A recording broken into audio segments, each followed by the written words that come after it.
And then I also want to say that I even don't have words to describe how beautiful you are. Oh. and how much love I can feel from you for everyone. And not everyone, huh? When I scold, you also feel it? Yeah? Well, I know you do it for love also. Yes, also. Very difficult to explain this kind of love, but believe it, it's also love. It's, Master, it's very enlightening just to be in your presence and see everything you do. Thank you, love. Thank you. And it's just the most amazing gift I've ever had. Thank you. So thank you. Enjoy. And also I've been looking at the book, and I wanted to just to say that if you ever need me, I'll be really happy to work for you and to serve you. And I just got you this little picture. I didn't have anything else to give you, and my contact detail in case you need, I don't know, Spanish translator or whatever you need. Okay, thank you, darling. Right, thank you very much. If I ever go to Madrid, you take me to this all this fanciful restaurant that you just told me. Yes. Make me mouth water already. Yeah. I'm drooling already. Yeah. Madrid is great, hey? Mm-hmm. Good city, has everything. So nice. Yeah, it is great. You're lucky. Okay, thank you. Thank you very much, Master. I love you so much. I love you too. Beautiful Spanish. Yeah, I'm glad I didn't disappoint you. Oh no, you've blown me away. I'll blow you away. I don't think, after meeting you. Because young people are difficult to please, you know. They are for revolution against authority and big figure like parents or teacher and stuff. So I'm lucky. I love your videos, and I've been watching, and I've heard from some initiates that they really love you, and so. But even every day, the more I'm here and the more I get to know you, it's like it's still growing, and I can feel more every day. It's good for you. That means wow. You are enlightening. You are enlightening yourself every day. Well, it's you, and I do nothing. And I struggle a little bit with the practice, and sometimes I fall asleep. Or that's normal. If you don't sleep, I would think you're not normal. Believe it or not, I'm trying to go through with no sleep. Yeah, no. It's okay. It's okay. Just try your best. Yes. Yeah. So no, you didn't disappoint me. You just made me aware of that this love is real, and it's here with us, and I felt it sometimes inside, but to have a real person in front of me, it's like this, it's really inspiring. Okay.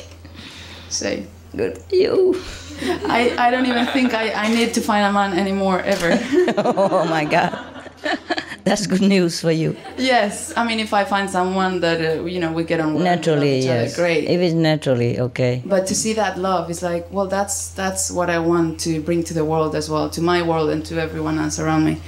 So. Oh, thank you. Yeah, thank you so much. I don't know if I deserve that much, but thank you. Thank you. Thank you. Okay. I'd say one last thing. Another thing? It's something I've been wanting to say since the first day, okay. But I've been a bit embarrassed to say it. Me too, I'm embarrassed. After she say all this, I'm really embarrassed. Well, I grew up with a friend in high school, and she's a supermodel, and she looks like you. I don't know if you've heard of her. She's called Devon Aoki. I heard the name. Yeah, she's got blonde hair, and she's half Japanese, half American. Oh, and, yes. Exquisite looking. Yeah, and you look just like her, especially when you're laughing. I was afraid to say it, just so, in case I come across like a lesbian or something. No. I know you have a husband, please. Believe me, I know. But you do look like... Oh, thank you so much. Now I'm really embarrassed. I don't know where to hide. You don't know how hard it is to sit here in the spotlight and... Okay, never mind. Being projected with all type of energies, praise or blame, or, never mind. Okay, listen guys, if you don't believe what she says, don't worry, I also not. Okay, I'm very embarrassed now, truly like that. Thank you anyway, you too. Yeah, you too blow me away also.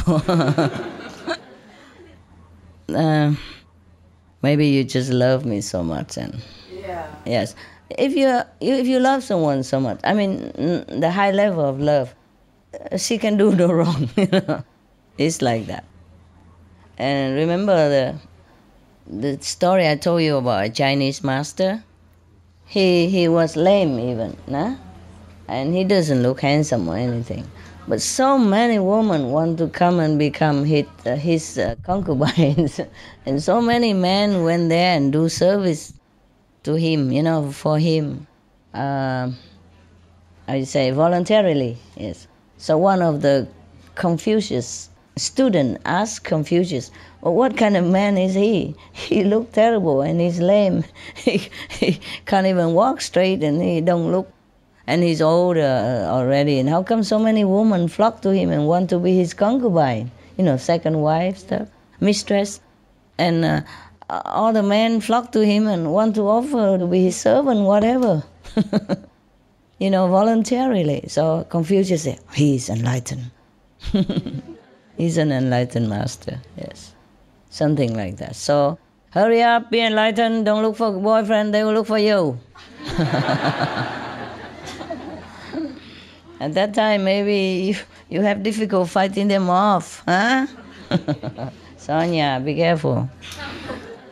Seek you first the kingdom of God, eh? But I'm still embarrassed, you know. More women are attracted to me than men. I feel like I'm failing somewhere, you know, something lacking, you know. Just you guys tell me what I don't have. What, love? You're irresistible. No. Irresistible. Yeah, but to men, just look at how little they are. It's more difficult to, I think, for women to be attracted to a woman. It's more difficult. It's more of a compliment because... Oh, really? Yeah, if you're not a lesbian... Talk on the microphone, man.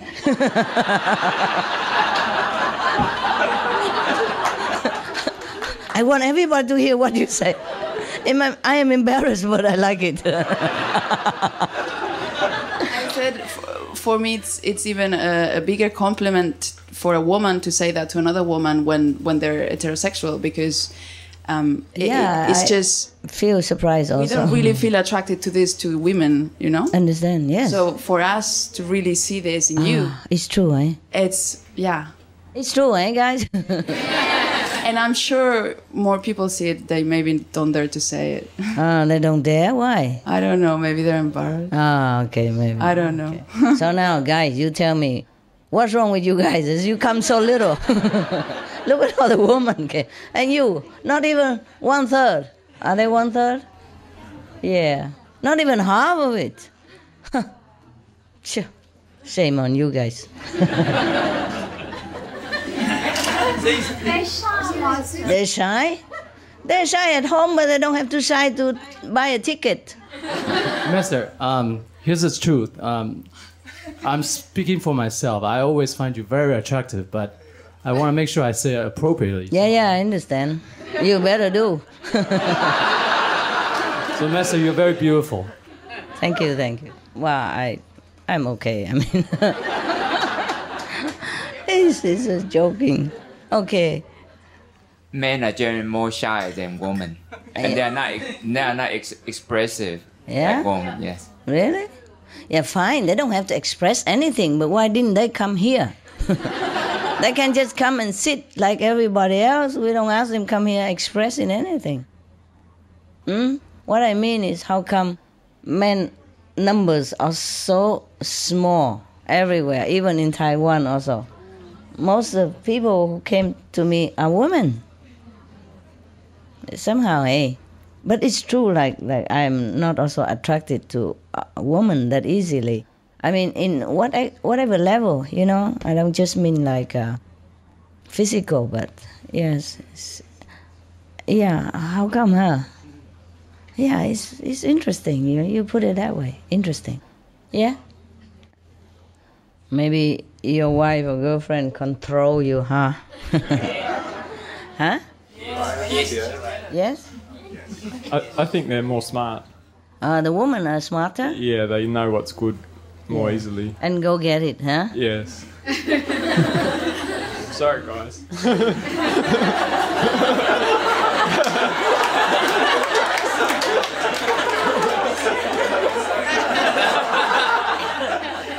Well, don't worry. I think they will not vote for you as their president here. You will lose for sure. No votes for him. Hi, Master. I have a story to share about animals. Mm-hmm. There was one afternoon, two sisters and I went to a park, and two of them decided to go exercise, so they went jogging around the park. Yeah. And I decided to take a nap on the grass because it was sunny. Mm. And so before I laid down, I took a look around the park, and I noticed that it was pretty empty, except for two men in the distance. Mm-hmm. And suddenly I felt kind of scared because I was alone in that area. Mm. And I looked out in the distance, and there's a big lake. Mm. And surrounding the lake are geese. Geese? Uh-huh. Geese. And for a second I thought, oh, it's going to be okay because the geese will protect me. Mm-hmm. And then I thought, oh, that's a silly thought because they're so far away. It's a pretty big park and they're pretty far away. Mm. And I thought, well, never mind. I don't have that much time, so I'm going to take a nap anyway. So I laid down and I fell asleep for a little bit.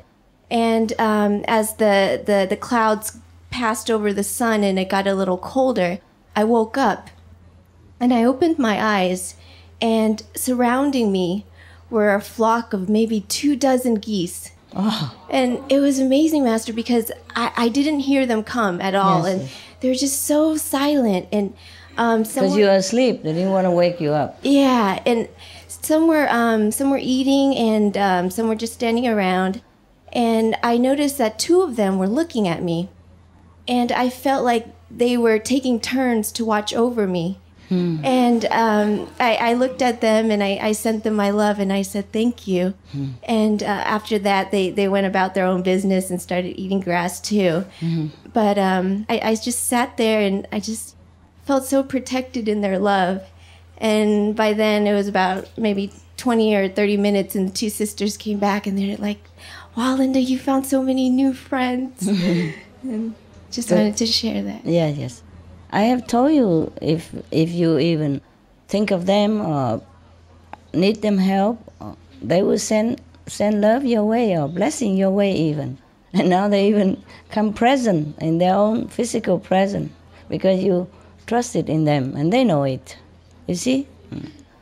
I told you animals are humans' friends, protectors, and blessing source for our spiritual development.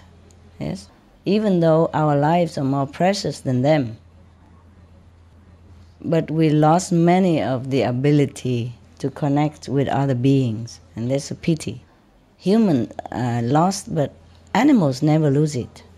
They never lost it, yes. You could even communicate with even poisonous snake and they would not harm you. You know that? Yes. You have experience? Yes. Okay, let him talk about it.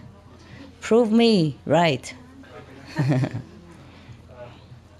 Sometimes I stay at mountains at night, at forest, and this was a few years ago, and I sleep at the ground. And I open my eyes, and there was a snake, poison snake. Poisonous one. And he looks at me, and this was like connection. Eyes contact? Yeah. Yeah. Eyes contact, but I feel that he's friendly. Yeah. Okay. And he also feel my attitude, my friendly atmosphere, friendly energy. Okay. Yeah. Good boy. But next time, still take precaution, please. But usually the snakes just go around and then he goes when away. They yes. saw people. Yeah. Yes. Good. You're lucky then. Yeah. It's okay. Yes. Good morning, Master. I'm from Singapore. Yeah, good morning. I would like to talk about why lesser men come to you. Yeah. Why men come? Men are generally more stubborn. Stubborn. And egoistic. Apologize quick before before you pass out of the door in the darkness. Because I think I've got I'm attracted to you because I have respect for you because of the things that you did. Yes. And also respect the ladies around my life. Yes. Like my mother.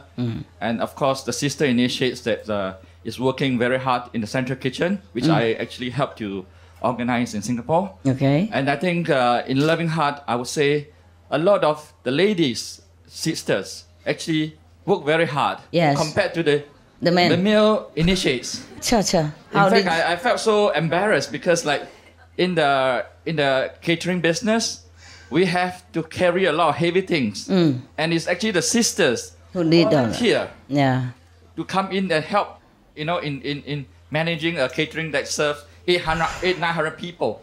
I know. We try to call the male initiates.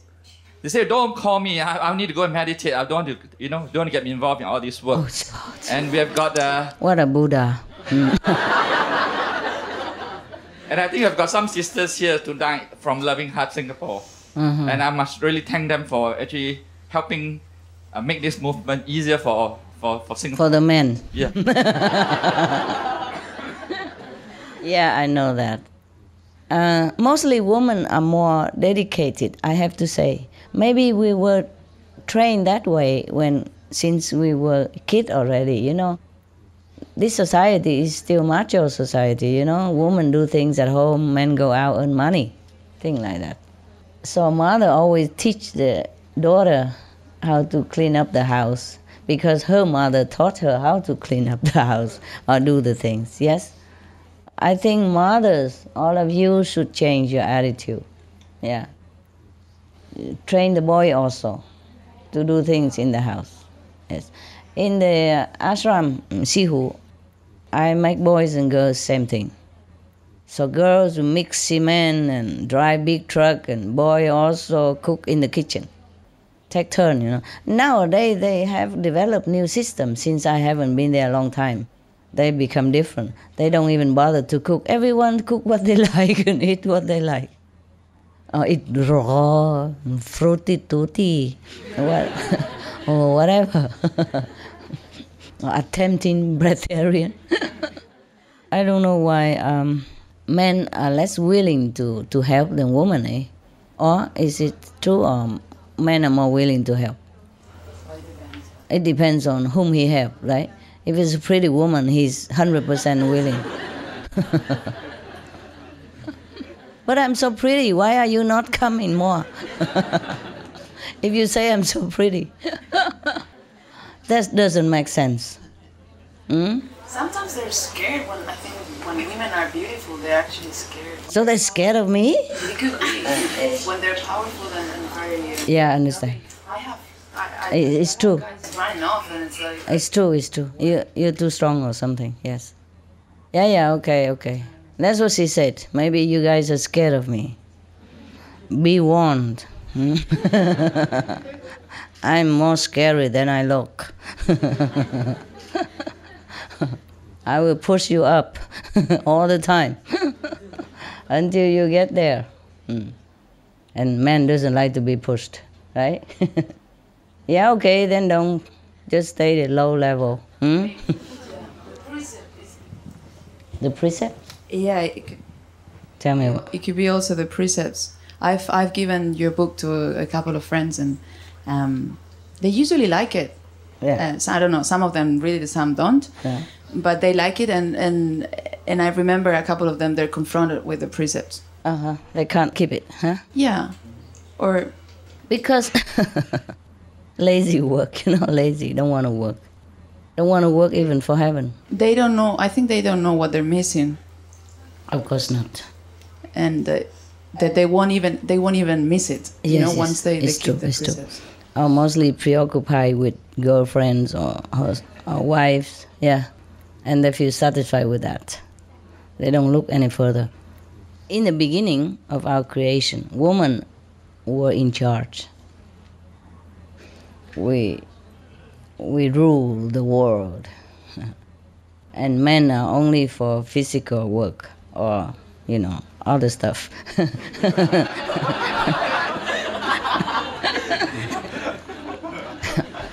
What are you laughing at? What did I say? I didn't say anything. Why are you guys laughing? Funny people you are. All the lecture I make and all the beautiful jokes, and they don't laugh. And I just say one word and everybody understood everything. All right, now, what was it? Yeah, okay. And women were in charge, yeah, in the house as well as in the government. And men stand by for any, physical need. But then later on, because of that, they're getting stronger and stronger because the muscle are needed, So whatever you need, it will develop, yeah? And after a while, the gene, also develop through the gene that the men are stronger than women. You see, even in the house, like same poor house, yeah, same poverty. But the boys in that house, in that family, always grow bigger and stronger or taller than the same woman in that house. Daughter and son, mostly men would become stronger in any case. Because they used to have to go out and do physical work, carrying things or doing heavy stuff for the woman boss, yes. So they become stronger and stronger. And later they revolutionized the society. They get together and think, we tough guys and we do all the heavy work. Why do we have to listen to women?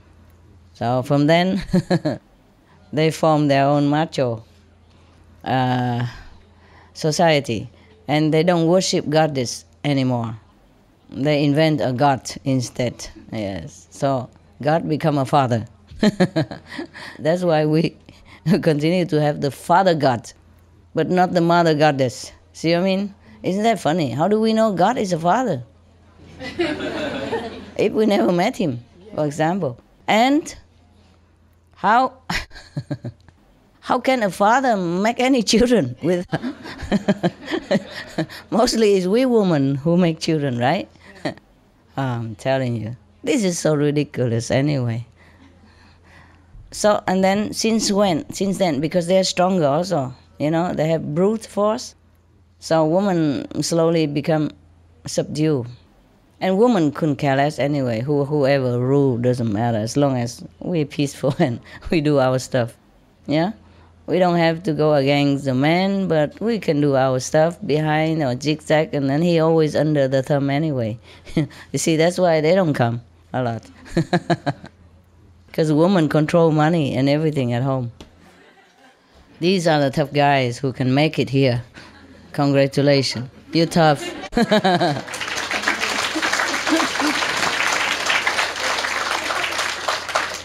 You made it, man. I'm proud of you. No matter how you did it, you're good. Yeah, in Taiwan also, even, mostly women come and they also sit like that. All the women facing me and the men always on one side or another side. A thin line in the horizon. Yeah, I really wonder what difference does an X and a Y made in the lives of human, eh? Woman and man are so different. Okay. Yes, sir. Aye. I just wanted to say something because I've been trying to talk like 2 days, but it's like choke in my, Why? in my throat. We are not snake or anything. We only numbers. You're our number, that's why, huh? I remember when I wanted to have a master, I thought it would be a man. Uh-huh. My training and the everybody like that. Yes. Yeah, man. Yes. Until I saw your picture and it was over for me. Oh, really? So just a picture, that's enough? Yeah, that's it. Wow. And it was everything. I mean, wow. I couldn't. the way you spoke about the king of illusion and Maya, I believe the men are trained to be in a certain way, and it's difficult. Myself as a man, I had to listen to you and to my wife to learn so many things. We have to be humble. It's true. It's true. Even the way I dress. If I go and buy something, I don't necessarily buy the best thing for me. But your wife would know. Yeah, she knows. Yeah. And she picked one, and this is the best one. And the thing looked good. People looking at me, and me, I would choose something else. Yeah. Well, at least you know it. I Wow. to know that. So at least you are a man. You are really special, because most men don't ever admit that he's wrong. because we learn certain things, and we are egocentric because we are insecure. Insecure? Yeah, insecurity. Why insecure? Because we feel that we're not too good. Let's say I'm speaking to a woman or to my wife. You feel maybe you're not I'm up not to good her enough. standard. Like she knows, she's too quick. She understands it. I don't get it. You never get it. She got it always. Yeah, she got it like that. And when it's dealing with the children, she's like, what she can do is magic. Yeah. Me, I'm just trying, but what she does... Helpless standing by. I mean, that's magic. As soon as she get to the door, the children just run. They run out also to see me, but it's not the same thing. They just run like... they grab their mom and things like that.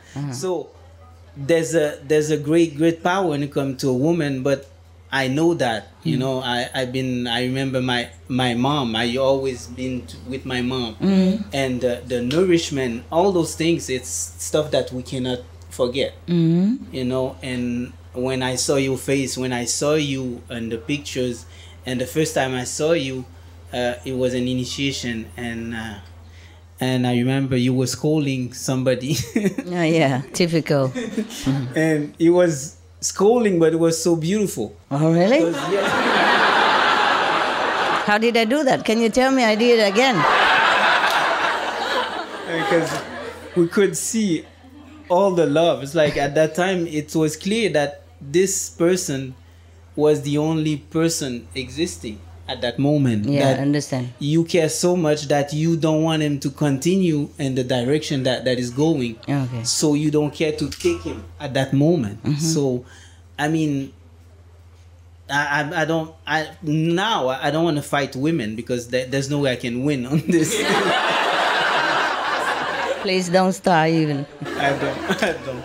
But the only thing I like, I can say you're beautiful, but whatever the little words I can say cannot express how I see you. I mean, I prefer just listen and be there than to talk, because I don't trust the stuff that I will say. Come on. They are not as expressing what I feel inside. So. You're doing beautifully. What's wrong?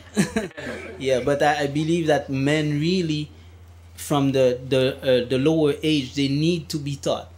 Yes. They taught the men the wrong things. Yeah. Majority of the time, the mothers taught the men the wrong things. Yeah, because she has been taught to tell the men that way, also from her mother.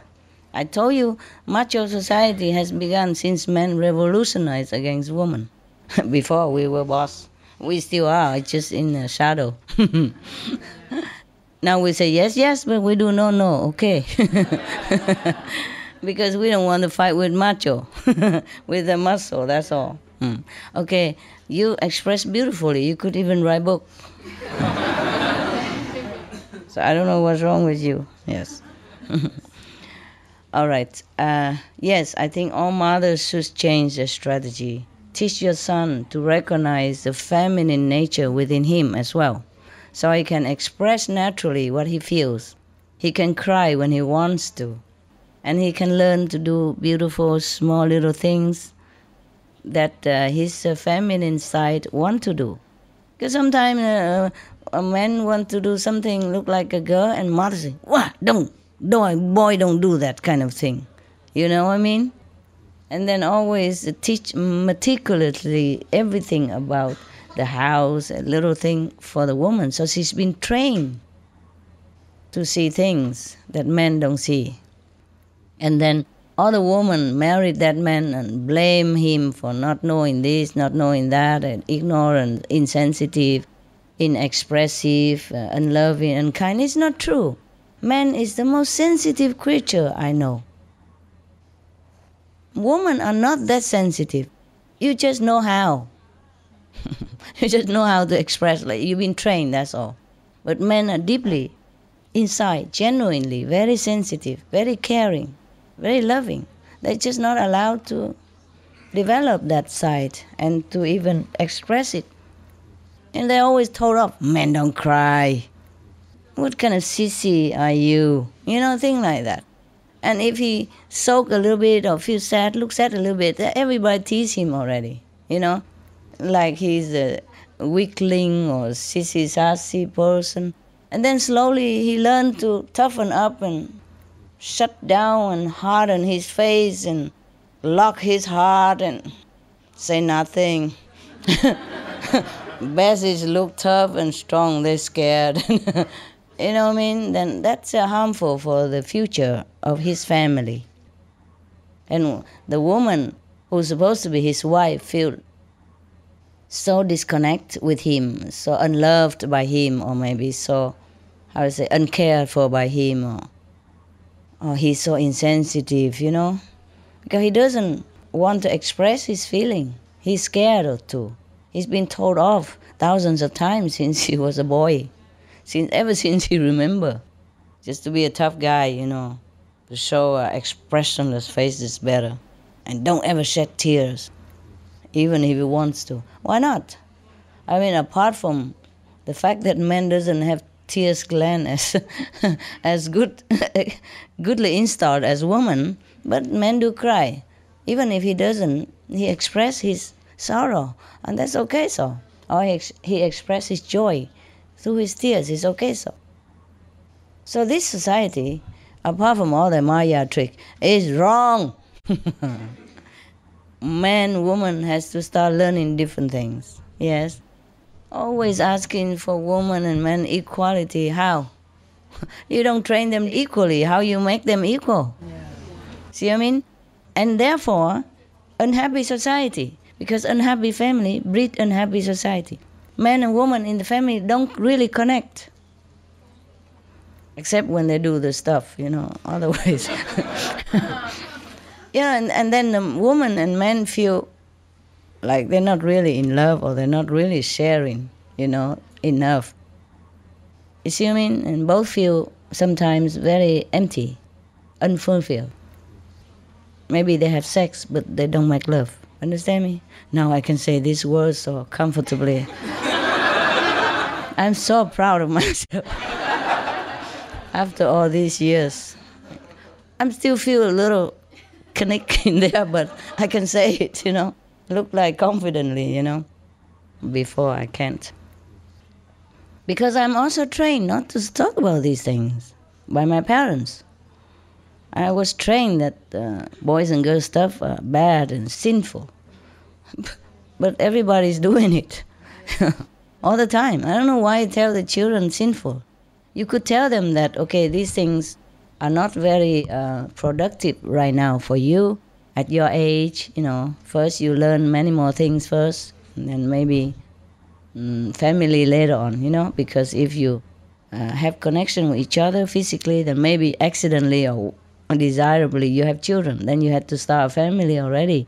In your age, it's too young, you know, too much responsibility. Maybe you enjoy life first, you be successful in whatever you want to do first, and be proud of yourself, be confident, self-confident first, and then you can start romantic stuff, you know, when you're more sure and when you know how to protect each other and take care of each other. Anything like that, you can say. You don't forbid them and tell them like it's a sinful stuff. Then what are you doing in the bedroom when the children are not looking? Understand? Yeah, you shoot in your own toe, man. Keep saying it's a sinful thing, and then they know you are, you know, playing it all out in your bedroom. Anyway, do you understand me? you're shooting yourself in the toe. you capish? So parents should never tell children that, sexual relationship is sinful or anything. You explain it all to them. Tell them the pro and con, okay? Because if you condemn sex, then you're condemning yourself. Understand? And they will be confusing. They say, why? Why are you doing that? Where I come from? Remember the story I told you a long time ago? There was a kid asking his father, where does he come from? About 5 years old, a son. So the father, always say the same. The stork brought you to us. Remember the story? So the kid very indignantly looked at his father and said, Dad, so many beautiful women in our hometown and you fool around with a stork?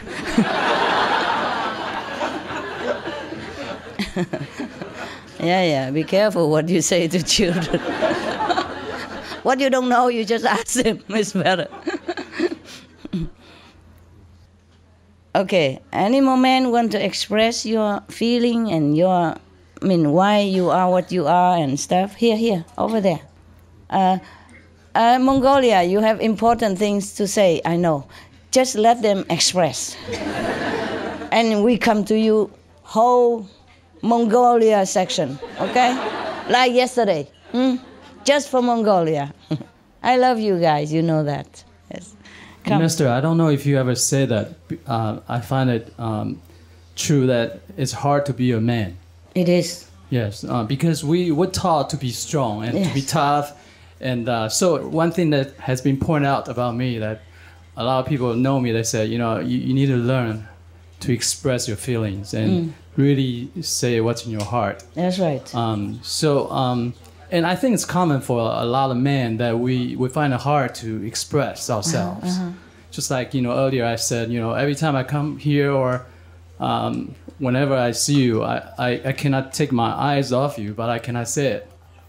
Because, we want to make sure it's appropriate. And it is appropriate. Yeah. Everybody looks at me like that. Right. Including women, children. Yeah. It's nothing wrong with looking at me. Okay, yes. Because you come here for that. It's correct. Right. It just, what I mean, I don't know why you have to always defend yourself, like correct or not correct. Just some people stare, but it's not about the action, it's their energy that sometimes is unsupportable. Right. Okay? Yes. It has to do with past life connection and stuff. But I don't want to waste your time with individual stuff, okay? Right. So if I deal with somebody in some way that it is not very pleasing to any of you, just let it be, okay? I have to clean this karma between me and that person so that she can, cut it off, okay? I don't dislike anybody. I love all of you. But like your children, you have to discipline each differently. Boys and girls, and the first one, the second one, the third one, they're all different, okay? Just please don't criticize, that's it, okay? Right, and I think it's hard, especially for the sister, in that situation. I have heard that your intention, sometimes we don't understand, like you're trying to help the person. Yeah. And then some initiates might think, wow, master, how could a master do that? Tell her to move somewhere else. And, and a lot of time you're helping a person that we don't understand. And that's the thing I have heard it many times already. Okay, I know. I'm the most misunderstood, but I don't care. I do my job. I have to, okay? Yes, because if I don't do that, then her karma cannot be cleaned so as quick and as well, okay? But of course, I don't expect any thanks from her or from him, or I don't expect you to worship me for that. But I just have to do what I have to do. Embarrassing or uncomfortable as it might seem, I just have to do it. And it's very uncomfortable for me. Understand. Maybe more than for her. Because I'm supposed to be a master, or loving, or forgiving, or kind, or patient, or gentle. You know what I mean? But each of the initiates has a different history, okay? And in different moments, sometimes their karma just came up on them. And if I don't take care of that now, then it will clinging on that person forever. Yeah, but never mind. I know I have difficult job, and it's very difficult to sit here and treat everybody just like the same, you know, or gentle, because that won't work for you. That means I'm not good to you. If I treat all of you gentle, okay, I earn your praise and all that, but that's not good for some individuals. True. Okay, I'm not doing my job well. Just like, okay, at the laundry shop, everybody brought different clothes. Some are more dirty, some are less dirty.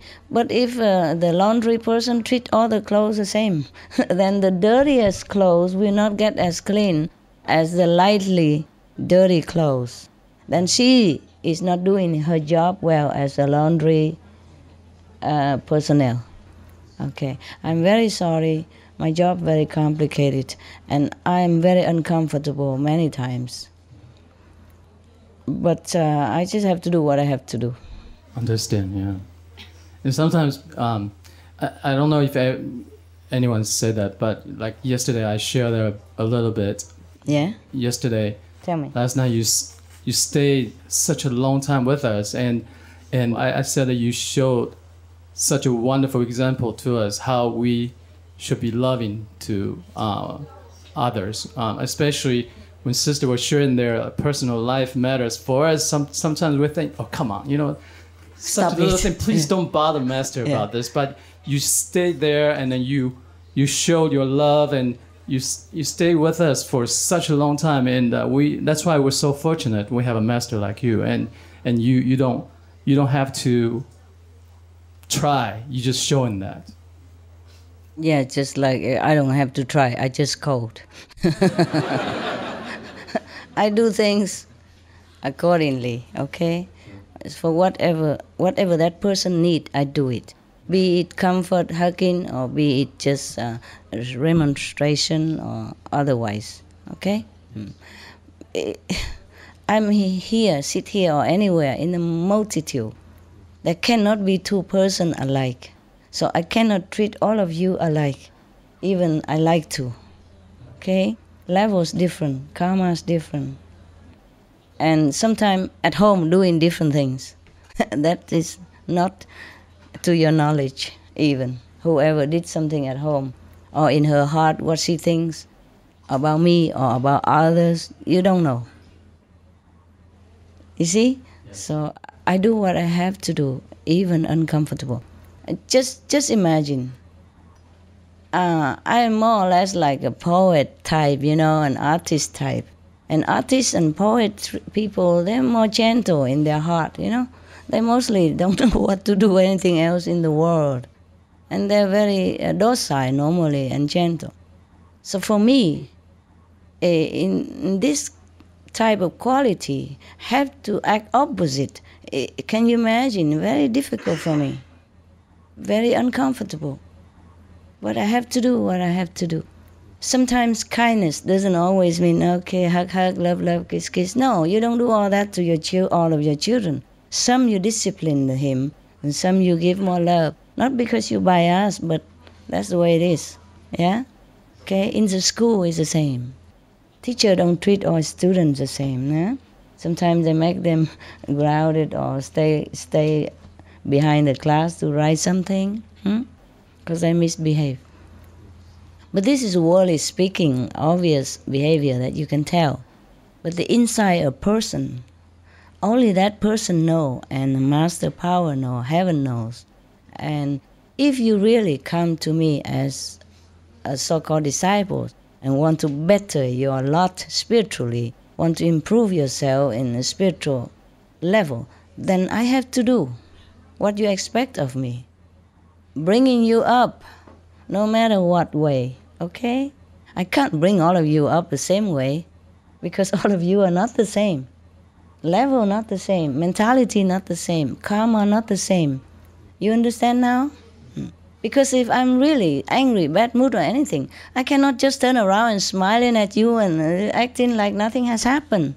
Because nothing really happened in my heart. I told her to go, but I didn't hate her. And she didn't keep bugging me for hours on end. It's not like that. See what I mean? I just have to do it, and I do it, and it's finished at that instant. Okay? Yes. And the rest, the karma will take care. All right? Thank you. Thank you, Master.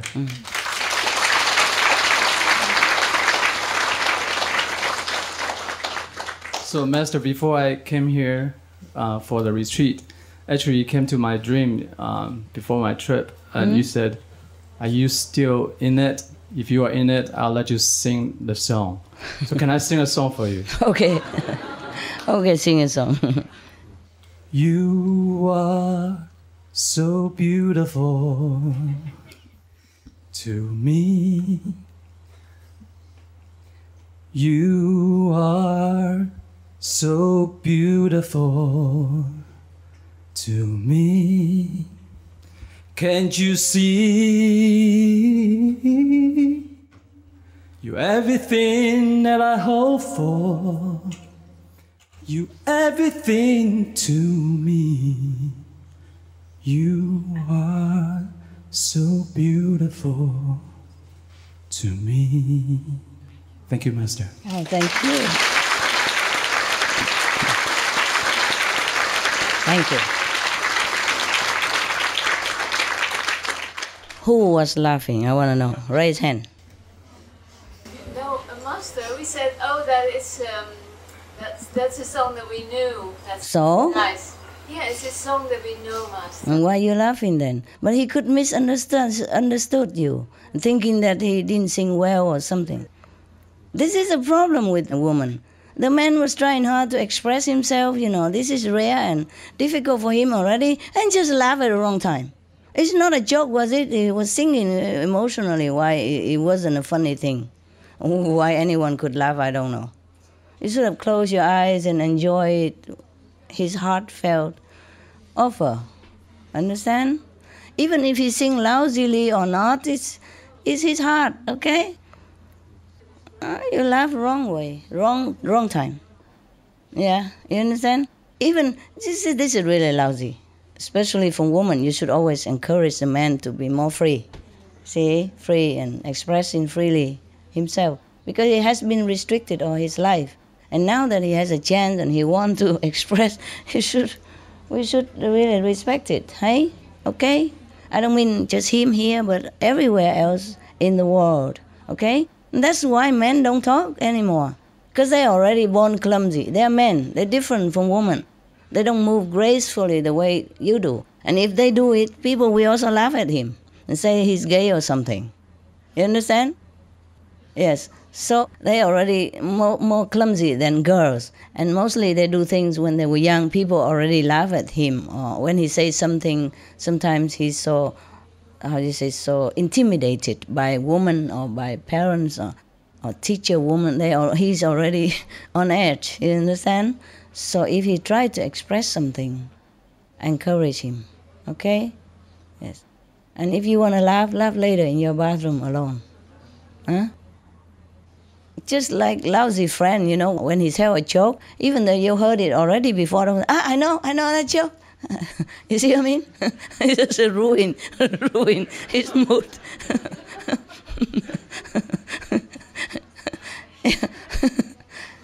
And then the guy don't want to say anymore, of course. Or before he finishes that joke, tell the punchline to everybody else. Just shut the man up. You see what I mean? Yes.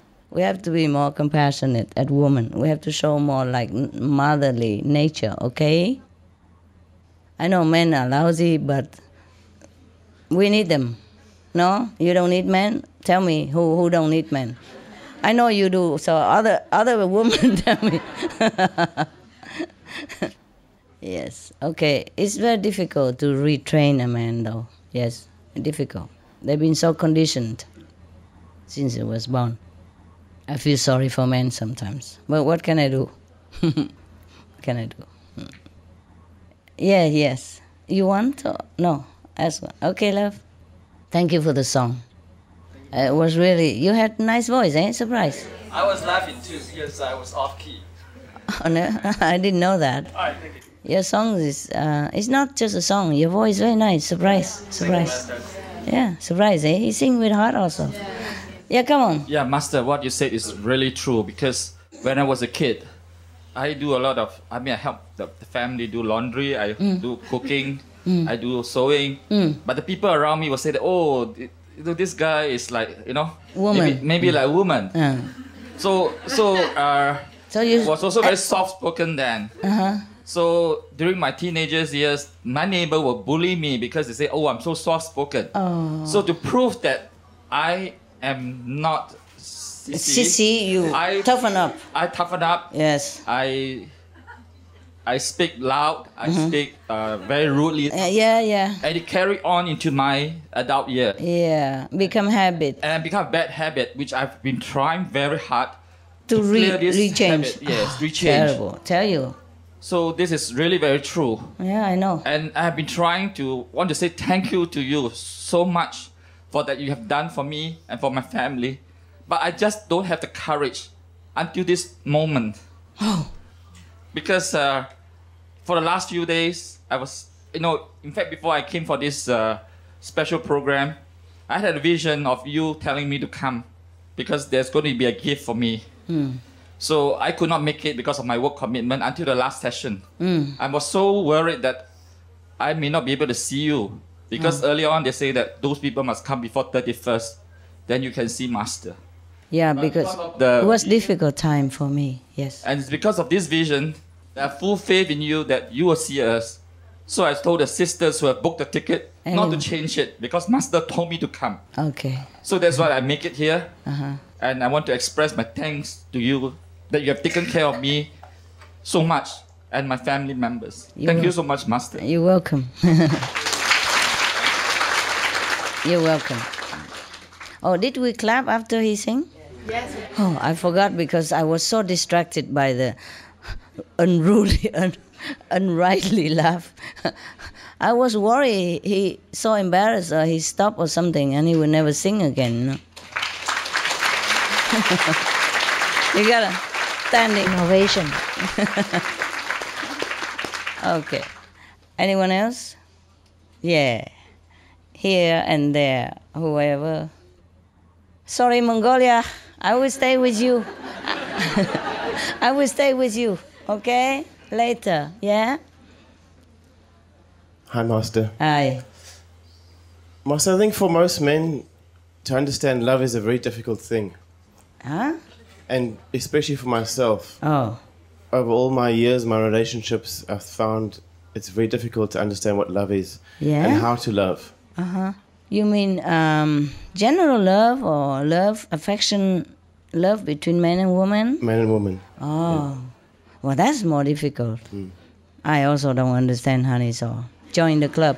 I don't think any man understand, any woman understand either. Do you understand? Maybe they also don't. They're just more expressive and look like they're more understanding about love because they have been loved and taught by the woman just to express freely what they feel. But doesn't mean they understand, It's all karmic anyway. You don't know already? So what I want to say, Master, is though, after meeting you and practicing with you for many years, I really understand what love is. Oh, you did? And I want to say thank you for that, and I love you very, very much. Oh, man, that's very touchy. Thank you. Thank you, Master. Wow, that's very nice. You understand it? How? Can you brothers, can you teach please me? Share. Really? Affection, yes, but love may be difficult, eh? It's hard. Tell me, how you understand it? Everybody wants to know. They're all curious. Look at them. All look up to you now. You are the hero. Just how you're always so unconditional. You always put others first before yourself.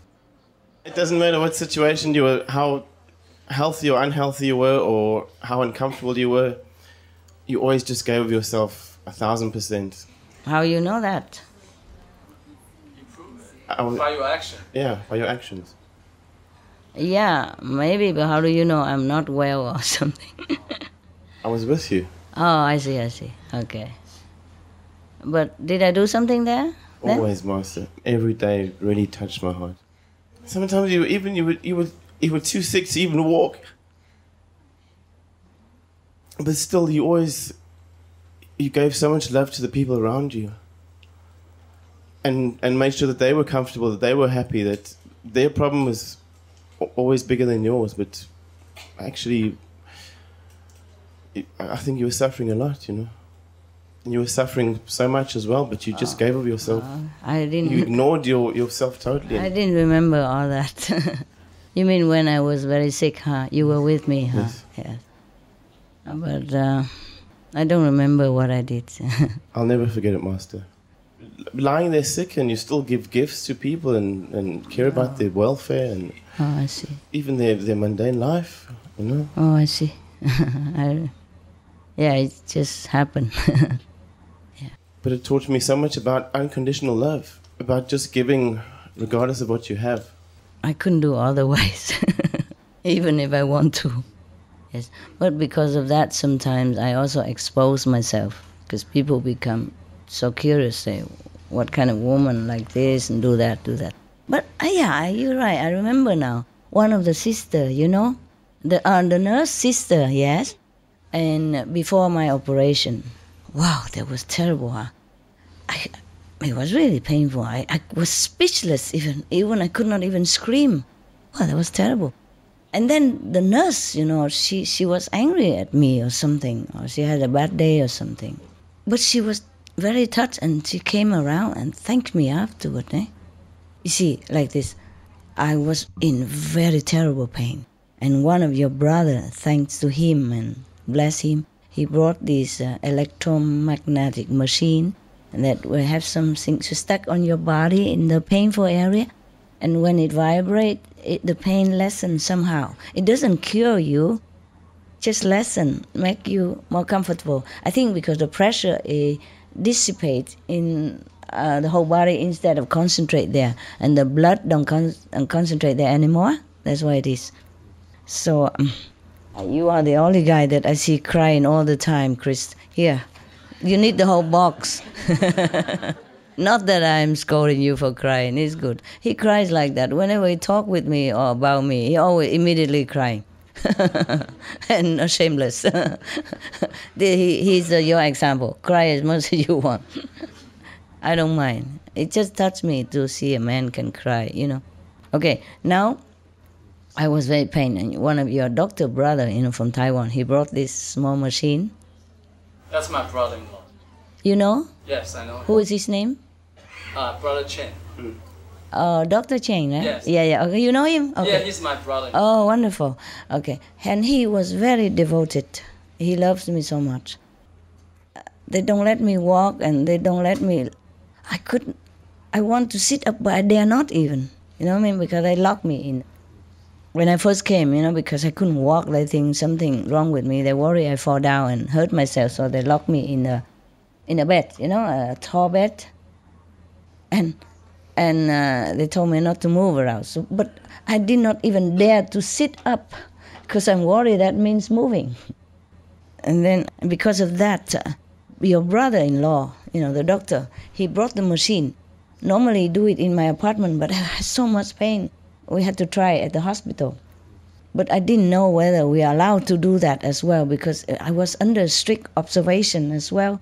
You know, in my state, if I even driving in the car is agony already. Not my driving, but in the car is already, any bumping is like stabbing. So if I go on an airplane, go elsewhere, I would die in meanwhile, you know, and leave you orphan. I live for you, yes. I mean for the world, yes. So I had to endure all that. But no, not yet. Thank you. So I dare not ask even whether we are allowed to use anything extra than the hospital. They're already under intensive research about what's wrong with me. So if we introduce something, maybe they think we look down upon them, you know, don't respect them. Who knows? You see what I mean? The rules in the hospital, you can't mess it up with what they're doing. So we just sneakily doing it and cover with blanket, bed sheets and all that so that the doctor don't see. One day, it was so painful. Normally, do it at night, so nobody see much, and doctors are not there, and nurses rarely come visit after the sleeping time. So normally, we do it at night. But that day, it was so so excruciating. I had to tell your brother to do it. And that doctor, he brought the machine in, and we sneak it in and plug it inside a cupboard, you know.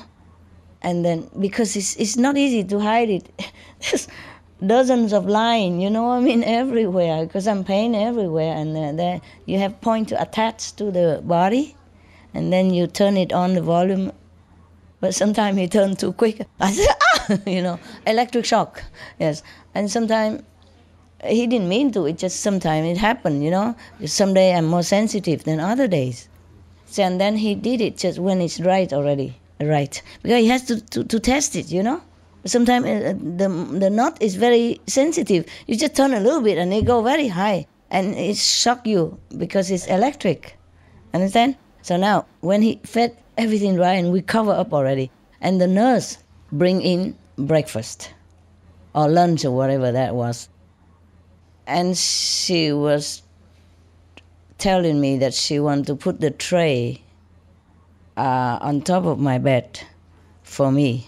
I said, never mind, just leave it on my side, it's good enough. But she insisted, no, it's better for you here. She really tried to look after me only, to try to be special nice, not like, but a little bit ego perhaps, you know? Yes.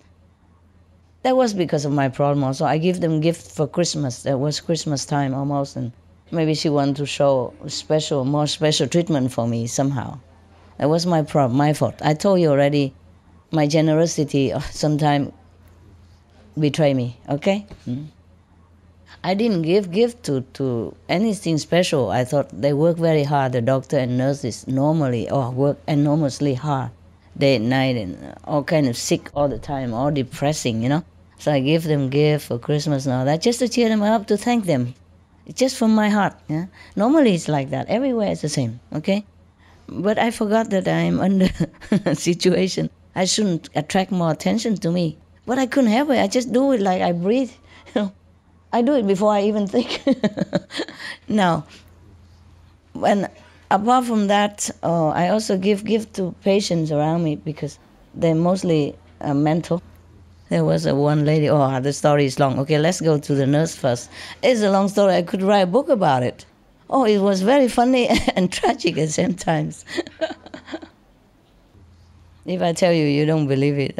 Anyway, the nurse insists that she put the tray on top of my bed. But I'm worried she would touch all the electric wires. And she want to take my sheet away even. That was a taboo. I was trying to hold on to it like a dear life because we're covering our, you know, criminal evidence under there. Yes. She's struggling with me and I just kind of say, no, you know, finally. I was so worried, you know, I panicked that the doctor might know about it, that she knows about it, and that she will report and I'm already under observation. Do you understand me? Yeah, and I'm in such a pain that I could not even leave the hospital. Lucky I didn't, otherwise I would die. You know, I'm already in the terminal case, you know, already my bones already broken. It was broken before I went there. It just, he keep asking me, how did you do it, Master? Because I didn't know it was broken, it's just pain. I suspected, but I thought maybe it's just pain. How did you break your bone? It just happened. And then the disease make it worse, eating up the bone, you know, collapse the vertebrae, huh? Anyway, it was already in the last stage, you know. So, because this hospital cannot do anything with me, so they sent me to other hospital. And when that specialist look at my X-ray, he say, must immediate operation, or you will lose your life or at least your movement. So he don't ask my opinion or any other opinion. He say, must immediate operation, and that's how. Okay, let's go back to the nurse. She insists that she put the tray of my breakfast. I couldn't care less about breakfast. I was so painful and worried be discovered, you know, that bringing smuggle electronic pain reducing machine into the hospital. It was nothing at all after a while, but in my situation at that time, it was a risk. You understand me? So anyway, And I struggled with her. So finally I said, no, over there. A little bit loud tone, you know. Normally I never did that, and I shouldn't have. Then she was angry with me. Of course, she didn't say anything. Next morning she came. When they tried to change the sheet, she always banged my head against the bed. Oh, that was terrible. I already wear the neck support, and she knows that must be something wrong there, but she keep banging my head. Any excuse she does. And I said, please, why? No other nurse would do that. We need that. I need to do that to help my colleagues there. She tried to push me up and then bang me back again, just to change or to... no need. It wasn't necessary, you know, because the bed in the table, you can wire it up and then it go up like this, and then I can sit up. You see, because I cannot sit up from laying down. It's too much pain. The bed has to go up so that I'm up also. You see what I mean? And then slowly, and then I try to manage, or just somehow I have to get out of the bed. But she tried to, the excuses she make, you know? She just keep banging my neck on the pillow, you know? She hold the pillow up with my neck, and then she bang it down, and many times. Before that, I apologize already. When she put the tray there already, I realized that I talked too loud to her. So I said, I'm so sorry, I shouldn't have done that. I shouldn't have, hurt your feeling or something. If I did, I'm really, really sorry. I'm truly sorry. I'm just too painful, and I'm really, really sorry. I shouldn't have said things like, you know, too loud to you. If I have hurt your feeling, please forgive me, because I know I shouldn't have done that, you know. But I was so panicky, and of course there's no excuse, yeah. But she still did not forgive me. That's the next morning she keep banging my head like that. I was really sincerely sorry. I humbled myself, said, forgive me, please. I should not have said that. I thank you, everything. I'm really sorry. I was just in so much pain. I couldn't control myself. Please forgive me. I was in pain and scared at the same time, you know. And she kept insisting and struggled with me with the sheet where I'm covering the things. So that's how it happened. And then, but long afterward, when they do all the research and don't know what's wrong with me, and they send me to the other hospital, and the doctor immediately operates me next day. Then they send me back to this hospital, you see, because the other hospital is not for long-term care. And after I came back, and they all came and visited me, you know, the nurses, and it's okay, nothing much happened. And then after I came back from the operation, she kind of feel sorry somehow.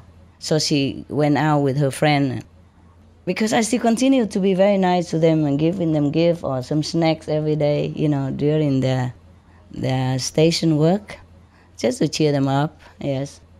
Nothing much, you know, sometimes non-alcohol beer, sometimes Coca-Cola. I make them work like hell every day, go buy things, supply, buy the grocery, and then they give them. So they're okay, they're fine. And then she buy them a statue, you know, from healing saint or something, and she gave it to me for Christmas present. I think after operation, then she realized I was really sick, you know. Before, so everybody sick anyway, she couldn't care less, you know. And it paralyzed you. I know that. My neck already broken, and she kept banging it. It was excruciating, but I know I was wrong, you know, so I keep apologizing instead of blaming her. And she still didn't forgive. Well, after the operation, she knew I was really in serious condition, because she knew already now it's not a joke anymore, and she felt sorry. So she bought me a little healing statue. Yes, give it to me. And then, okay, it's fine. Nothing also happened. But after a while, I give the statue to the woman next door, who bugs me day and night because she's a little mental. In the hospital, they classify me as a neuro patient, you know, because I couldn't walk, so they thought my nerves is some problem. But also, neuro also mean the neuro people together. And someday they sing song all day long, potato, tomato, potato, tomato. and many other things. And this woman next to me, she loves me so much. She calls my name day and night for any little thing or non-little thing, to listen to her language that I don't even understand. It's in a strange country also. I didn't understand the language either. So just a bunch of people who can speak some English. Understand? Also difficult things. And I gave the statues to her.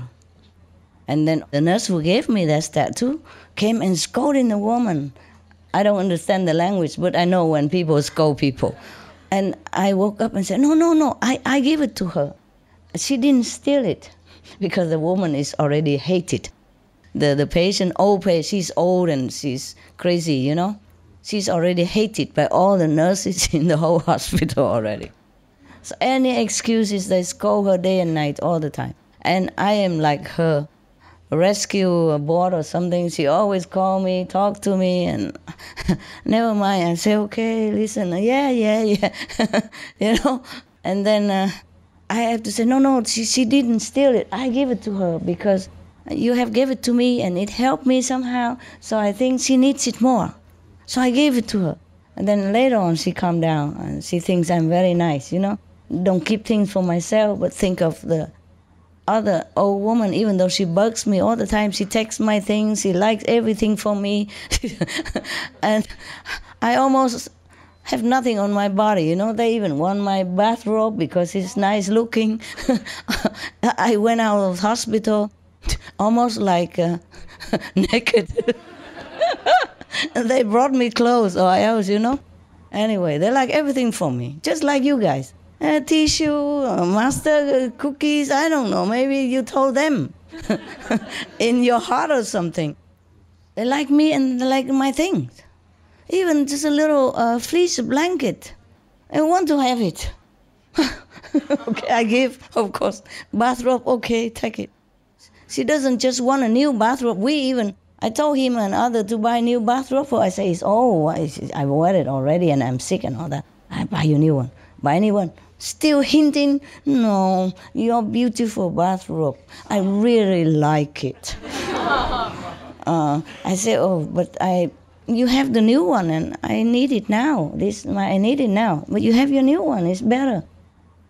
I can have it when you leave the hospital. So insistent. So I say, okay, have it now here. You understand me? How can I say no? It's so insistent that she won that bathrobe. And I was sick with blood and all that. Never mind. I wash it at home. Can you imagine? Crazy? Yeah. And she's a nurse. Another nurse. She loves me though. She loves, yeah. Because they felt your love so much, Master. You really gave so much love to everyone around you. You were under such pressure and such pain. Yeah. Okay, I don't know that much yet at that time. And I gave the statue, okay, settle down. But then at night, you know, later on, when I'm already operated and, you know, safe and everything, so we asked, I told some of my people around, including him, to ask the doctor whether it's allowed to have this machine. You know, I tell him, it's harmless, it's just electricity. Please look, doctor, and if you allow, then we use it. If you don't give permission, we don't use it, you know. I talk like them, you know. Yes, doctor. Okay, no problem, use it if it's good for you. So we legally use it every day. Even though I operated but still have pain. The painkiller doesn't help that much. It helps somehow, but not that much. So anyway, your brother-in-law come every day and night, whenever. Oh, bless him. Whenever I am in pain, even midnight, after midnight, I call him. Because it really helps. Also, his loving, you know, concern also helps, you know, some familiar face. And he really was very devoted to me. And he was the one even to suggest that my sickness, because the whole hospital couldn't find out what's wrong with me. And then it was true what he said, because he has experience in it, in Taiwan, about this kind, you know, and according to my symptom, it could be that one, okay? I'm not telling you what. I'm infected by one of your sisters. She cooks for me and then maybe she forgot the mask or something and we didn't suspect, yes. But after I'm sick and finished, I check inside who is the one, okay? And then I know it's her, so I had to even call her and tell her, please go to hospital quickly and have tests and cure yourself. And she did. Really, she did have that sickness, and the doctor found out, and of course she got treatment, of course. If it take longer, she would also have trouble. But I was too sensitive. That's why I felt it so quick. She didn't feel it. She has it, but she didn't feel it. And because my neck already broken, cracked a little bit. So that's why this disease affect me so quickly. Understand? It eat up the bone and all that. Okay, never mind. Okay, so your brother keep coming, you know. So one night I had still so much pain. I tell him to come and please install the machine. But because it's already after the sleeping time, so we do it quietly and don't turn on the light. So he did it with the small mobile phone light to find the pain of my body, where to do it, to stuck it on, yeah, and turn on the knob. But the crazy woman next to me, she reported to the society, and they all come running because she says something bad or something. What are they doing, fumbling in the dark together? You know what I mean? A man and a woman, of course. What else? In the hospital, in the sick bed, you know. Oh, my God. I'm telling you. I told you I've been misunderstood all the time. So yours is nothing. Don't complain again ever. And then all the nurse and the stationary doctor all come running and ask me, what is it that you're doing here? Oh, scary stuff. And I have to explain, no, doctor, you allow me to have this machine. Oh, the doctor, not you, but I asked already permission. I was thinking because we use a machine and they want to make trouble, but it's not that. It's the woman who says something about man and woman stuff. And they say, no, it's not the machine. We know about that. But what is this man doing in the dark? You know? I said, no, he's a doctor. He's my doctor. He tried to help me to lessen the pain because the painkiller only allows certain time to take, and I have too much pain still. So he said, but why didn't he turn on the light? Yeah? Why you work in the dark?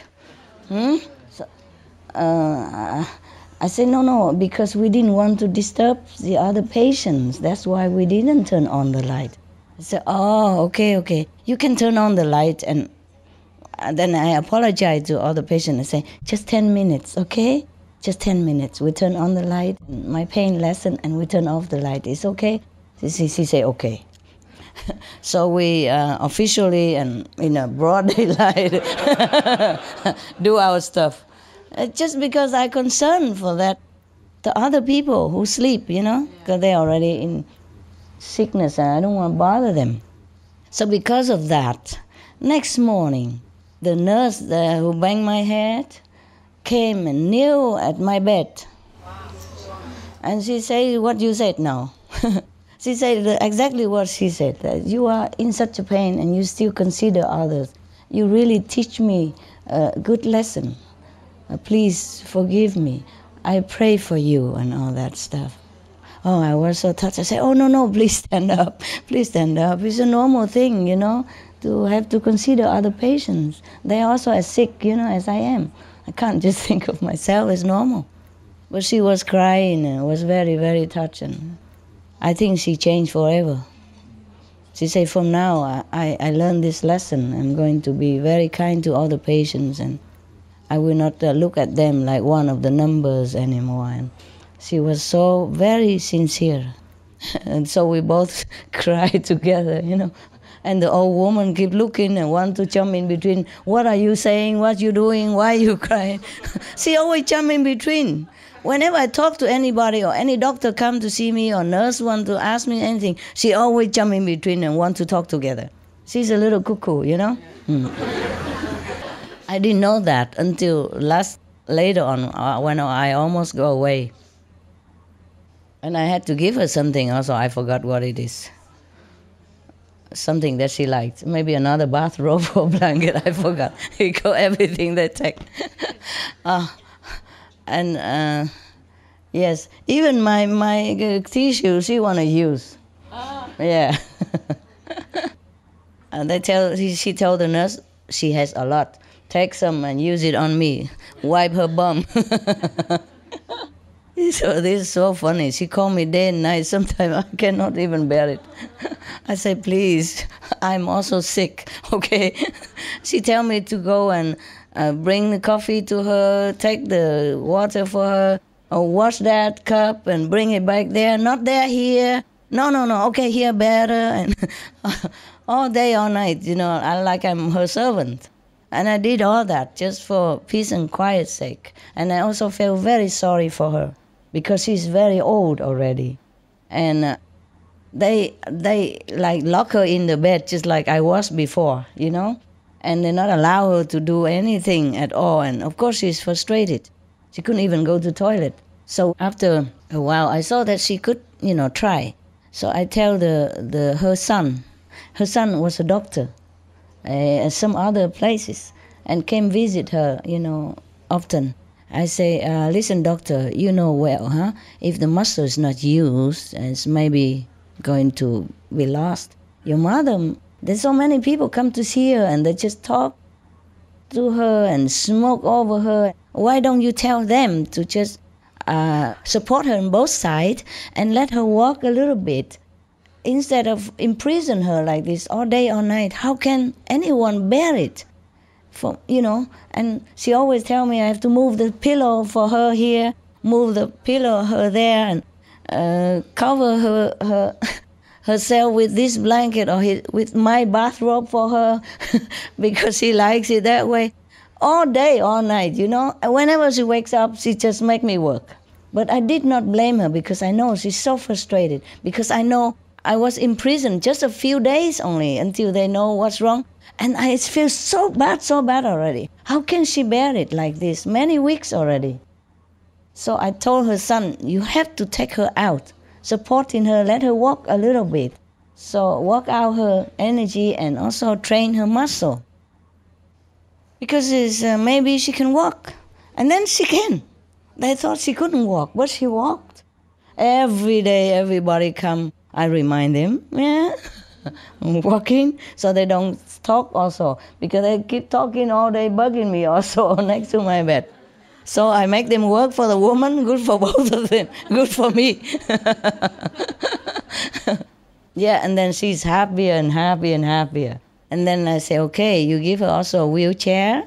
Then when nobody is here and you worry that she falls, she can, be in a wheelchair and she wheel around. And she did, so happy, go clean her teeth herself and wheel into the, coffee machine. Whatever she does, she wheel the whole hospital. Happy woman. Yeah. But one thing she doesn't do. She doesn't wash her cup. She make me do it after she wash her teeth, Wash my cup, bring it there. Fill my water. And do this, do that. Pick up the magazine. She just drop it for fun. And then she make me pick it up. And then I pick it up, I say, here. And then she say, I don't want to read anymore. And she just drop it again. I say, I'm not picking it up. She said, okay, I don't read it anymore. But I pick it up anyway because I'm worried the nurse come in, and scold her again, She's an old woman. I feel very sorry for her. She's lonely, Yeah. 70-something, she's 80-something, yes. And when I asked her son, no, I didn't even ask, and I say, your mother is kind of old already. She told me she's 70 years old, so you take more care of her if she's home, and if she's here, you must make her walk, help her to walk. She did walk, though. They just support her a little bit here, and they walk together, nicely. And then he told me, no, she's 83 years old. And then she was scolding the son. Why you tell her that I am so old? I understood some of the language. I'm not fluently, but I understood. And I said, oh, what did you say? I didn't hear anything. I know you are 70. And she's happy again. Oh, my God. What difference? What do I care about if she's 80 or 70? This is a funny woman, Oh, my God. But why do I talk so much about that? Yeah, just about her, you know. Because of that, the nurse came and kneeled in at my bed, you know. Normally, they would stand in next to your bed, towering on top of you. They don't sit on the floor to talk to you. Do you understand me? The nurse don't sit on the floor at the foot of your bed and talk to you, up to you. She was really humble. She was really, really sincere. I say, no, it's okay. Your work is very hard. Your work's very hard, and you have to. Sometimes I understand. You work day and night, and sometimes you're sick, and you couldn't even take care of yourself, but you have to take care of other sick patients, you know. And it's unavoidable that sometimes you feel frustrated and feel, you know, unfair. Yes. She said, yeah, how do you know? I want to leave this hospital. This hospital is nothing for me. There's no instrument, no good, nothing. Look at that. It's not a hospital. I know one in Norway. Oh, you know, every room, every bed, they have like a computer to connect in. Oh, when I went there to look, I said, wow, now I'm going to work there soon. I will quit this hospital. And she vent all her frustration and disappointment unto me, and I just listened, and we became friends. And I gave her some little airfare to go to Norway. I said, this is to wish you a future, better work, better luck, and it's just a little airfare, yeah? So that to wish you luck. She didn't want to accept, but later she accepted. She took me to the bathroom immediately. No, you don't show it here. And she took me to the bathroom and accepted it in there. Okay, you want to say anything else? Because it's a longer story. I can't tell forever. Yeah. Thank you for all your love, Master. It's okay. I didn't know you observed all that, because to tell you the truth, I wasn't all that friendly with you. I was cranky sometimes because situation, you know. And if I did, I'm sorry also, eh? Yeah. But I know you're a tough guy. You don't care. Yes. Yes, but I do apologize in any case. Yeah, Texan. Hello, Master. I have a couple questions. Yeah. First, regarding the Maya, if the Maya is created by God, then why we have to negotiate with them? Yeah, because he has the power. Okay. The president has to talk to the police if his relatives doing something wrong. Even if the president run through red lights for no reason, he will also have to negotiate with the police. The police in your corner of the red light there has more power than the president. Right. At his job. You see what I mean? I understand. Yes. And the Maya has earned his power. He has standing on one leg for 70,000 cowpaths to earn this marriage. He has standing on one leg to think of God for 70,000 cowpaths. One cowpath is about many million of years. Understand? Understand. He did that devotion, and then he stopped. He won the power. So if that is the case, then the physical world is governed by the Maya to a certain degree. So yeah. If that is the case, then the universe have to be extinguished and recreated again before that rule can be changed. Because I understand that the universe has been recreated again and again many times. Before the Maya established himself, the creation is already begun, yes? And then he say he doesn't like what has been created. After he had earned the power, he said he wanted to create his own world. Understand? In which he rules. The similar story in the Bible of the fallen angels, okay? Not fallen, just separated. But because he has earned his merit, you understand? Even his bad intention, but what he earns is what he earns. There's a fairness in the universal law that what he earns is what he earns. That's why I told you, do not yearn for power. Have to develop compassion and love together with it, okay? Otherwise you will become Maya and not Buddha. The Buddha practiced similar way, many austerity measure and ascetic lives, but he yearned for love.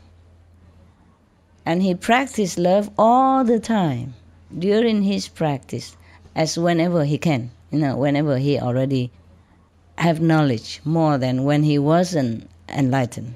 At some stage of his development, he wasn't also enlightened, the Buddha, and he did harm to other beings as well.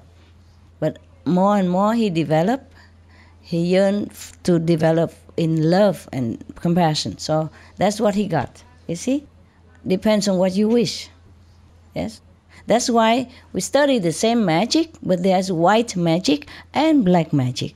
There's no such thing as white and black magic. There's only white and black magician who use it in white or black ways. Do you understand now? Okay, so that's why I insist that you follow the 5 precepts before you got initiation even.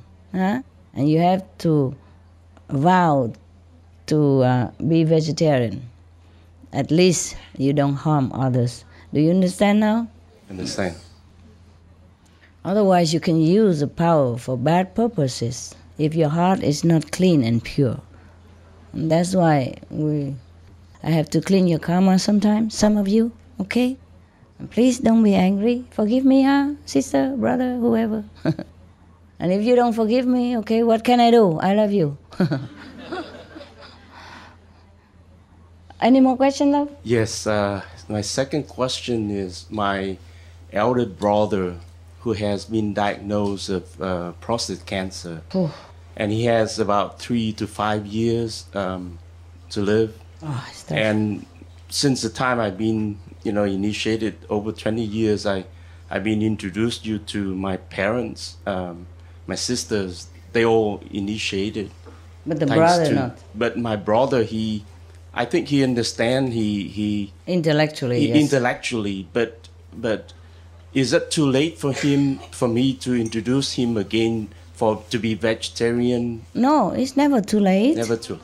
Even if it's late, it's good for him. Right. And good for the animals, okay? Good for our planet. Yes. But intellectually, I think he understands that, but he hasn't accepted. I know. As all of them say, it's difficult for a man to listen to a woman. Yeah. Mostly, it's difficult for a woman to even listen and accept a woman as well. But maybe these people are enlightened, yeah? Or maybe what I say makes sense to them. So they just accept. It's true that mostly women don't accept other women so easily, eh? Right. Yes. Never too late. Try, okay? Okay, thanks, Master. He has no other choice. He has no other choice. Thanks. Some of the diseases related to meat consumption and/or production. Fatal prion diseases transmissible through air or milk. Rabies, anthrax, sleeping sickness, Q fever, norovirus, swine flu, Ebola reston virus. Cured meats and fish increase leukemia risk in children. Antibiotic-resistant superbug infections and other dangerous bacteria strains. Blue tongue disease, E. coli, Salmonella.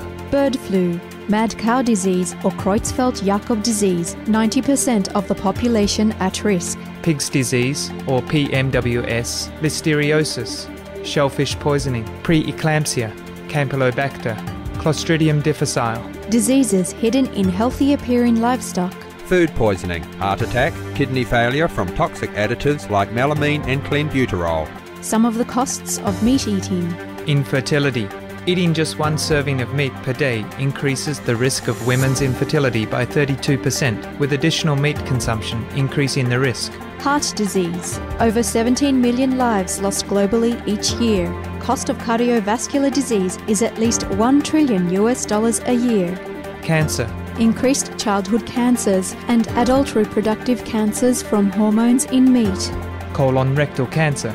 over 1 million new colon cancer patients diagnosed each year, more than 600,000 colon cancer-related mortalities annually. In the United States alone, colon cancer treatment costs about $6.5 billion US. Millions of people are newly diagnosed with other meat-related cancers every year. Diabetes. 347 million people are affected worldwide. An estimated 174 billion US dollars spent each year on treatment in just the United States. Obesity. Worldwide, 1.6 billion adults are overweight, with 400 million more who are obese. Costs 93 billion US dollars each year for medical expenses in the United States alone. At least 2.6 million people die annually from problems related to being overweight or obese. Environmental. Use up to 70% of clean water. Pollute most of the water bodies. Deforest the lungs of the earth. Uses up to 43% of the world's cereal. Uses up to 85% of the world's soy. Cause world hunger and wars. 80% cause of global warming, plus more. Some of the costs of milk consumption: cowpox from milking cows, bacterial microbes, pesticides, and enzymes found in cheese derived from the inner stomach linings of other animals. Up to 80% of the calories in cheese are from pure fat. Breast, prostate, and testicular cancer from hormones present in milk. Listeria and Crohn's disease. Hormones and saturated fat lead to osteoporosis, obesity, diabetes, and heart disease, linked to higher incidences of multiple sclerosis, classified as a major allergen, lactose intolerance, plus more. For help quitting, please visit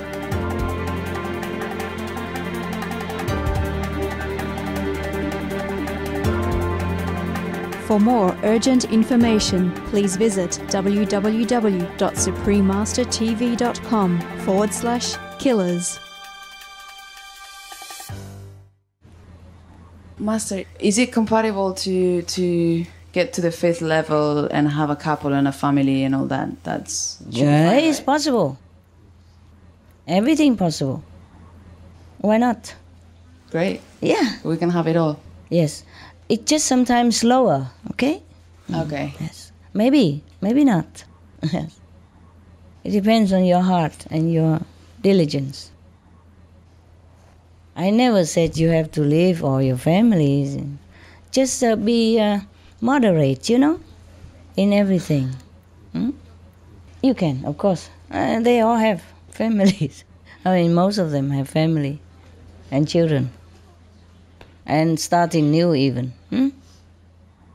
Remember the guy who was, you fat man, work for Supreme Master Television. He said, I just got married and the food is good or something like that. Remember? Yeah. I never scold him for getting married. So why not you? Okay. Yeah, and in that case, making love to your couple is fine, right? How else you make baby unless you have another way? I don't know. But I mean, it's not like you have to. It's just moderate. It's different, yeah. Moderate, different. okay. I understand, because when you go higher, you don't need it so much anyways. Maybe not. Maybe not. Yes. But it depends also on your karma or what you have to do. Okay. Okay. Just the less, the better for your spiritual progress. That's all. Yeah. But don't forget to be affectionate. Yeah.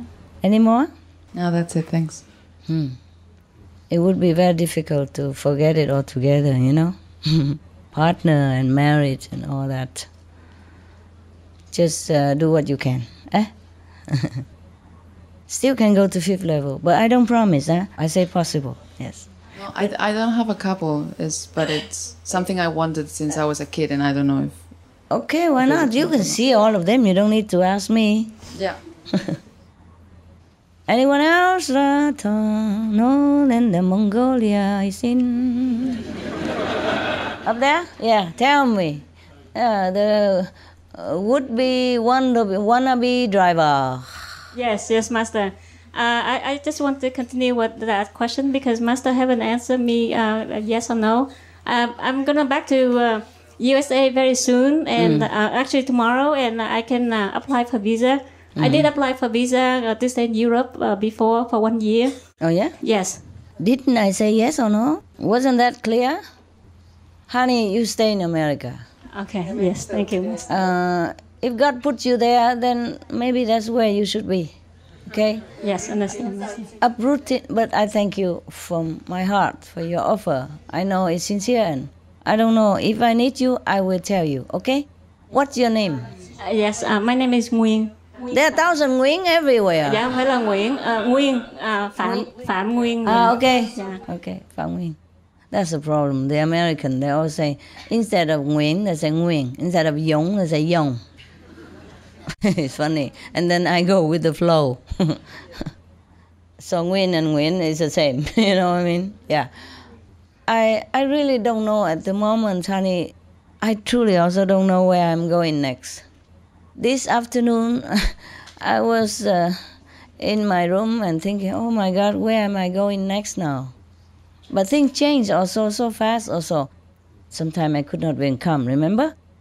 And then, yeah, maybe because you meditate well, your sincere love or something, or you pray. So yesterday I could stay all day, all night with you, and today it's the same. Thank you, Master. I'm very grateful.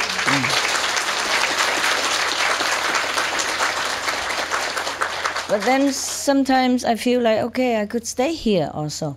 But then other time, the message is not. At the moment, I don't really know where I'm going, truly. I'm too busy also to concentrate on where I'm going next, which I should do, actually. I should be prepared to where to go and which driver and take what and go where and when, you know. But I'm too busy now to even think of that. So I just leave it aside for the moment, you know? Yes. From where, Center? I'm from Boston Center, Okay, Master. good, easy to find. Yes, ma'am? Thank you, Master. I thank you. Ja, hallo Master. Hallo.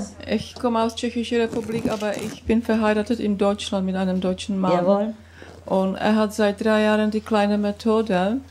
Aha. Aber er will nicht meditieren, nur nach der Laune. Und das ist bei uns so. Ich kann nicht mehr. Was kann ich machen? Irgendwie kann ich mir helfen, dass er die kleine Methode weitermacht. Oder das ist eine Entscheidung. Ja. Ich weiß, ja. Warum machst du Sorge über sein Leben? Ja, ich bin blut. Aber, okay, am besten musst du doch deine Ehe glücklich machen, okay? Das versuche ich. Okay, zumindest du bist glücklich und er ist glücklich, weil du schon verheiratet bist. Also macht man das, okay? Deine Ehe. Und später, wenn er sehr, sehr glücklich und dich so viel vertrauen, dann vielleicht wechselt er, vielleicht nicht, egal. Ach, das Vertrauen, das ist das Wort. Dankeschön. Du tust deine Meditation. Okay, Ja? Dankeschön. Egal, was ihr tut.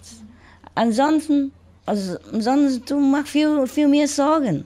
Eine Ehe ist schon genug Sorgen, okay? Nicht viel mehr Sorgen. Ja? Ja, Gut. danke. Ja, bitteschön. You all understood, I know that, so. We don't have to translate, do we? No? Yes or no? You have translation? No? What's your ears doing? Oh. Okay, it's no problem. Actually, just a little question. She say she's from Czech Republic, but she married in Germany. And he is in convenient method, and she wants him also to practice Guanyin method like her. But it doesn't seem like he's changing. You know men, right? Yeah? Now, what can she do to push him? You know, I say, no, don't push him. Just, if you're married, you make sure your marriage is happy. And you're happy with him, and he's happy with you. Just worry about that first. And later on, when he trusts you more, he loves you more, and he's happy with you, you're happy with him, maybe he change, maybe not. If he doesn't, forget it. You just do your meditation. He does his life. Okay? That's what it is. And she say, thank you, and I say, you're welcome. Okay, if no more, then the Mongolia will take charge. Master, we feel sorry that you had very difficult times, and we're sorry that we didn't know all the details of your hardship, and it's really very touching. It's past already. Past already. He brought it up. Yeah. So. But I would like to thank the brother for his wonderful assistance during the time of your hardship again. Oh, many of them, they left already. Yes. His brother-in-law was a main character. He's just an extra. We'll ask. Well, he was a good driver. I just wanted to share briefly leaving a story about Gobi people in Mongolia. Yes, yes, do that. It might be interesting tradition to share with you and with our brothers and sisters. So Mongolian Gobi is very scarcely populated, but it is not like Sahara. Yeah, yeah. It has its own life, vegetation, and even the rare animals, etc. Yeah. But the Gobi people live, for example, one family lives in a ger around Mongolian tent. The next family is some 20 kilometers far away. Yes, yes. So they are very friendly, but the Gobi gers, the dwelling houses, have no locks. Always keep open, thinking that passers-by may come. And this is very interesting tradition, and because the owners might be away 5-10 kilometers looking after their domestic animals, but they keep the house open. So not only open, but they prepare milk, water, and stuff for making food. Tea and food. The passers-by, the guests. If anyone happened to come there. The people. Yeah, understand. Wow. Even they prepare the woods and everything the matches, everything to live. Like that. Wow, wonderful. It's an interesting, very wonderful thing. Wonderful. And when there is no locks, there is always trust in other people and love. That's right. And these people have a wonderful tradition of caring each other. Yes. And when they know that some nomadic people, the family, a caravan of 3 camels pass by, they always meet, whether they know or not, bring their tea and hot meals. Wow. This is a wonderful, loving story. Very, I think. very wonderful. I just wanted to share these things. But now the Gobi region is developing because we have found a huge deposit of coking coal, huge deposit of copper and gold in the Gobi region. And the leaders are promising that with the exploration of these natural resources, all Mongolians will be happy and rich, etc. But I hope so. But anyway, the profit-hunting big companies are coming not only from Mongolia itself, but from outside. Of course. Big mining companies. They invest, but after what will happen, we don't know yet. But I see. Anyway, we hope very much that things will be fine.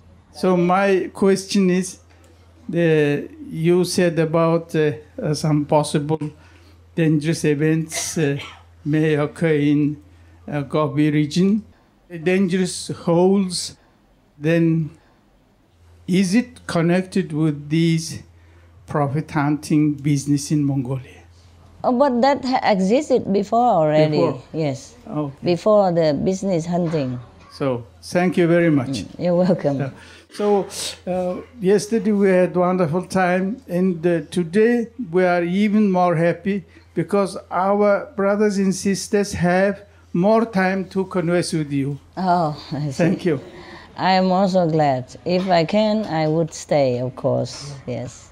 It was reluctant that I left before. My heart was you know, feeling very sad a few days before when I had to always leave so quickly. And I remember I apologized to all of you for that. I said, forgive me if it's not enough. Just the situation was really tense. It's a little bit relaxing now.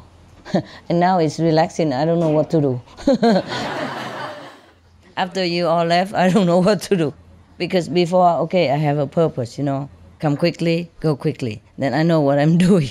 And now suddenly I don't have to worry about that anymore. I mean, I don't have to focus on that anymore. I feel, what am I going to do now? I don't even know where I'm going. Before I already planned, you know, after this I had to leave quick, you know. And I thought I knew where I was going. And now I don't feel like going there, and I don't feel like staying here, and I don't know where I feel like going. Because the situation left me feeling responsible now. Before I just had to go, you know, according to the situation. And now I have to make decisions. I just, you know, the intensity has been lost. See what I mean? Before, okay, come here, go quick. Come here, go quick. And then after finish, go there. And now suddenly everything's relaxing, you know? I don't feel like I should stay here forever either. I don't know, I feel, if you're not here, I don't know. It's 11. Yeah, maybe. How many people stay until 11? I don't think that many. I could stay. You could stay. Could stay, yeah, the European people, huh? Yeah, no. Okay, let's see. But what I mean is, I just really, I don't know what I'm doing. I'm too busy to even think about that. Before, I didn't have to plan. I know already, come here, quickly leave, come quickly leave. And now, I don't have to do that. But I also did not feel, up to now, I did not feel like I would stay here for forever, you know, or for a long time. So I'm stuck, and I don't have time to sort it out why. Yeah. Anyone? Yes, Mongolia. Hello, Master. What's your name? Ondra. Ondra! What does it mean? Mean anything? It's like getting more and more all the time. Oh! No end. No end? How clever. What a name. Okay, Ondra. Limitless. Tell me. I have one funny story and one fact to share with you and the others. We Mongolian translated the Noble Wilds book. We worked very hard for translating the Noble Wilds book. Mm-hmm. And as for contact persons, I need to contact with other groups. Yeah? So I really concentrated on the Noble Wilds book. All the time, all emails contain about the Noble Wilds book. Yeah. So one day I sent email to one of the groups in Sihu relating Noble Wilds, and normally we send email with title of Dear Noble Saints. Oh. But unfortunately, during that time, I was concentrated on the Noble Wilds book. So you said, Dear Noble Wilds? I just titled Dear Noble Wilds. Yeah, don't worry, they're also very wide. If not, how would they live in caves, you know, in Sihu? We all live in caves. Only wild people live in caves, right? So you are right. Don't worry, nobody offended. I am also wild. I live in cave in Sihu. Long after I just checked and I got shocked. So I started to cry and Why? I told others, and other told me it's fine, don't worry about it. If they didn't complain, then it's okay. Still, I feel so sorry for in my heart. No, it happened. You don't know. You know, in Taiwan, before, long ago, hey, I have other assistant cameraman and all that. And after they make a video, they always try to put it in a tape and to sell it to disciple, so that they can take it home to watch. Huh? It's not much money or anything. And then they put cover and everything, picture, you know, and the Chinese character. Shang is this, but they write instead of 无上士, you know, they write 无下士. Opposite, you know, like Supreme Master become like a low-level master in Chinese translation. Telling you. Many things we do.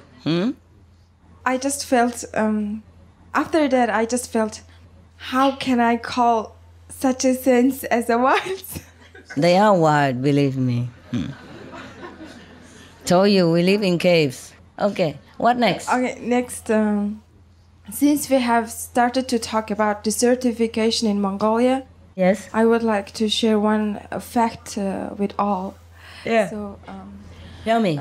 Before SMTV programming stopped, Mongolian media team used to help for preparing some programming for SMTV. Yeah. So during that time, Mongolian media team has met with some scientists, some botanics in Mongolia who is working in the agricultural university in Mongolia. Yes. So some botanics and scientists, we had interview with them. Yeah. So they say that in Mongolia, desertification area is extended a lot. Almost all area is desertificated. Because of the Gobi? Because of the Gobi. Over 70% of the land is desertificated. So the scientists and botanics found the way how to stop. How to reduce the desertification. Good. How? Yeah. They found that several plantation. They are just scientists. They are scientists in university. They are just testing, right? Testing, yeah. Experimenting. But since they are scientists, they have no money contribution. So they say that they cannot develop that programming. So they say that if they plant some sort of plantation in the desertificated area, it would be more beneficial for the Mongolian area.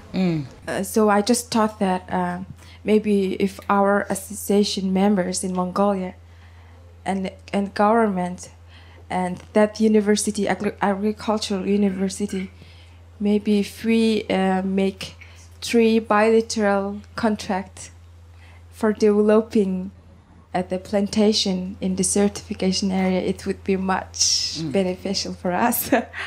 Why you tell me? You should tell your government and the university. Yeah, I mean, the main important thing is we have chance to stop the desertification. That's it. Maybe